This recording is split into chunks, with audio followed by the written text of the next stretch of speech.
Hello guys, welcome to my channel. Episode की शुरुआत लता से होती है। वो खुशी को खाना खिलाती है। इतने में कार्तिक आता है और लता के बारे में बात करने की कोशिश करता है, लेकिन फिर सुरभि उसे समझाती है कि लता खुशी से प्यार करती है और जो हुआ उससे उसका कोई लेना देना नहीं है। कार्तिक को फिर लता पर आरोप लगाने का पछतावा होता है और वो उससे माफ़ी मांगता है। लता ने फिर कार्तिक को माफ़ कर दिया।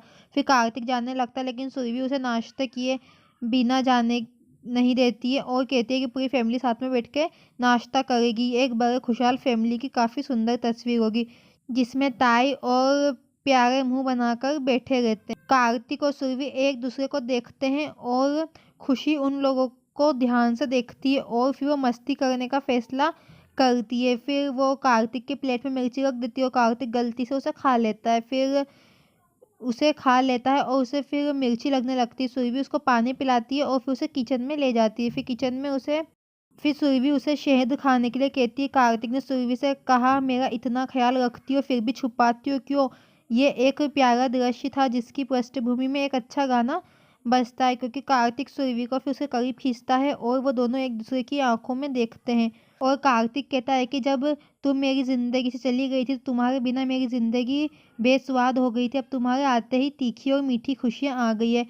फिर वो कहता है कि इस बार वो उसे जाने नहीं देगा। फिर बाहर सुरभि टेबल पर सब मैनेज करती है और तारों से देखती है। इतने में खुशी नीचे आती है और सुरभि से कहती है कि उसे खेलने जाना है, उसका बहुत मन कर रहा है। लेकिन सुरभि उसे मना करती है कि उसकी तबीयत ठीक नहीं है, लेकिन फिर वो उसकी बात मान लेती है और ताई ये सब देख के मुस्कुराती है। फिर सुरभि किचन में कार्तिक का खाना बनाती है, जब भी उसे कार्तिक का फ़ोन आता है और वह कहता है कि उसे उसकी आवाज़ सुननी थी।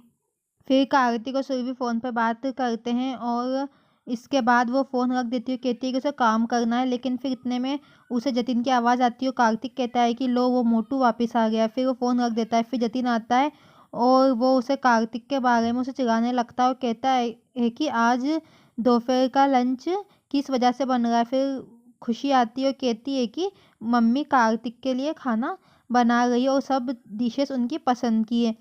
फिर और कहती है कि मम्मा पापा से 25 बार फ़ोन पे बात कर चुकी है और पापा बार-बार फ़ोन लगाए जा रहे हैं और खुशी ने सब गिने हैं।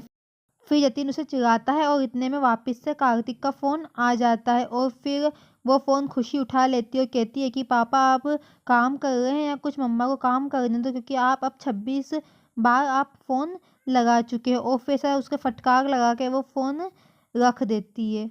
फिर सुरभि खुशी से कहती है कि अब वो बहुत खेल चुकी है, अब उसे जाके आराम करना चाहिए। फिर खुशी बात मान लेती है। फिर खुशी उसके रूम में जाने लगती है, लेकिन ताई उसे रोक लेती है और कहती है कि कहाँ जा रही है? खुशी कहती है कि उसे मम्मा ने खेलने के लिए मना किया, इसलिए वो अब रूम में जा रही है। लेकिन ताई कहती है कि उसे अब तो बुखार भी नहीं है और उसे रिया और रोहित के साथ जाके खेलना चाहिए, वरना उन्हें बुरा लग जाएगा। फिर खुशी उनकी बात मान लेती है। उधर फिर उधर जतिन सुरभि के लिए खुश होता है और कहता है कि वो उसे ऐसे खुश देखकर खुश है और उसकी खुशी कार्तिक से ही है और वो उससे बहुत प्यार करती है। फिर इसके बाद बाहर रिया खुशी को मनाती है और उसे खेलने के लिए कहती है और दोनों एक दूसरे के पीछे भागते हैं और रिया जानबूझकर उसे चिढ़ाती है और ताई उन्हें देख रही होती है।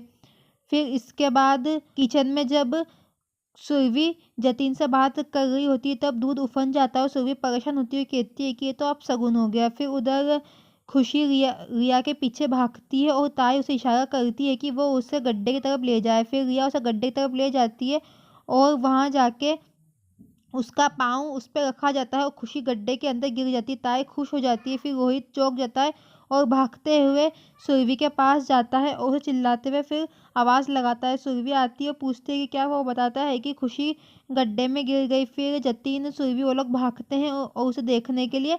फिर वो गड्ढा खोलते और अंदर खुशी घबराई हुई खड़ी रहती है और सुरभि उसे आवाज़ लगाती है।